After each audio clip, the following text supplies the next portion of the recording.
আমি পুনৰ্বাৰ কৃতজ্ঞতা যাচিছো আমাৰ অতিকৈ শ্ৰদ্ধাৰ অতিথি আমাৰ অতিকৈ সন্মানৰ মাননীয় শ্ৰীযুত দয়াল দাস ডাঙৰীয়া বেছিকতে আমি আপোনালোকৰ মাজত চিনাকি কৰাই দিম আমাৰ মাজত উপস্থিত আছে আমাৰ আটাইৰে শ্ৰদ্ধাৰ এই অনুষ্ঠানৰ গুৰু ধৰোতা মাননীয় শ্ৰীযুত শিৱাজ বিশ্বাস তেখেতক সম্বৰ্ধনা জনাৰ বাবে অনুৰোধ জনাইছোঁ। আমাৰ মাজত উপস্থিত আছে যুৱ ব্যৱসায়ী দ্বাৰকুছিৰ যুৱ ব্যৱসায়ী আমাৰ অতিকৈ মৰমৰ বিদ্যু দাস তেখেতক এখন ফুলাম গামোচাৰে সম্বৰ্ধনা জনাবলৈ অনুৰোধ জনাইছোঁ।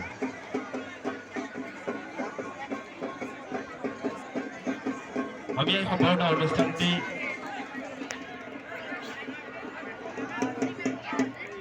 পৰ্যায়ক্ৰমে চলাই নিম। এইমাত্ৰ আমাৰ মাজত উপস্থিত আছে আমাৰ শুভাকাঙ্ক্ষী ৰাজু মণ্ডলক এখন ফুলাম গামোচাৰে সম্বৰ্ধনা জনাৰ বাবে অনুৰোধ জনাইছোঁ। ইতিমধ্যে আমাৰ পূজাৰ পৰ্যায়ত উপনীত হৈছে, গতিকে সমূহ ৰাইজক ধৈৰ্য সহকাৰে পূজা অংশগ্ৰহণ কৰাৰ কাৰণে অনুৰোধ জনাইছোঁ। এই পূজাভাগ অকল চিট্টিবাৰীৰ পূজা নহয়, অকল দ্বাৰকুছি অঞ্চলৰ পূজা নহয়, সমগ্ৰ কামৰূপ জিলাখনৰ পূজা।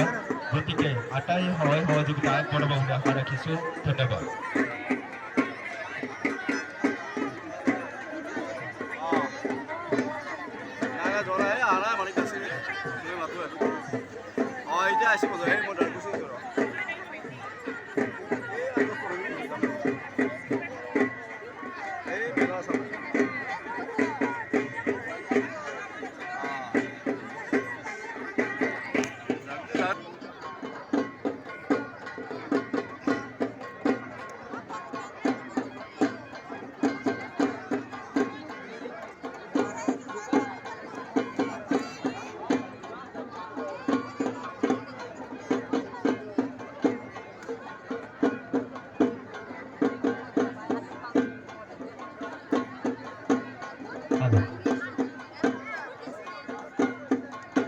শ্ৰদ্ধা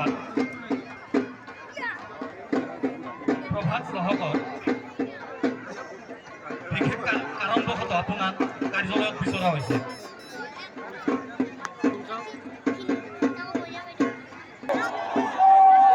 কোনো শ্ৰদ্ধাৰ ধৰ্মপদ ৰাইজে কোনো মানৱ কৰিছে তেতিয়াহ'লে তেনে ব্যক্তিক আমাৰ স্বেচ্ছাসেৱকে সহায় কৰি দি লগে লগে ব্যক্তিজনক গছৰ গুৰিৰ পৰা যাতে অকণমান য'ত থাকিলে সুবিধা যেন ভাবে তেনেকুৱা ঠাইত আপোনালোকে খাৰা কৰাবলৈ অনুৰোধ জনালোঁ। এতিয়া কোনো ব্যক্তিয়ে যাতে গছৰ গুৰিৰ ফালে দৌৰি নাযায় তাৰ বাবে সমূহ শ্ৰদ্ধাৰ ৰাইজৰ আমি সহযোগিতা একান্তভাৱে কামনা কৰিছোঁ। যদি কোনো হতাশায় ব্যক্তিয়ে নিজৰ কেঁচুৱাক শিৱৰ কোলাত দিবলৈ মানস কৰিছে তেন্তে তেনে ক্ষেত্ৰত আমাৰ ভলেণ্টিয়াৰ্ছসকলে যাতে সহায় কৰি দিয়ে। অযথা কোনো ব্যক্তিয়ে যাতে এই সময়ছোৱাত গছৰ গুৰিৰ ফালে প্ৰৱেশ নকৰে তাৰ বাবে আমি সমূহ শ্ৰদ্ধাৰ ৰাইজক একান্তভাৱে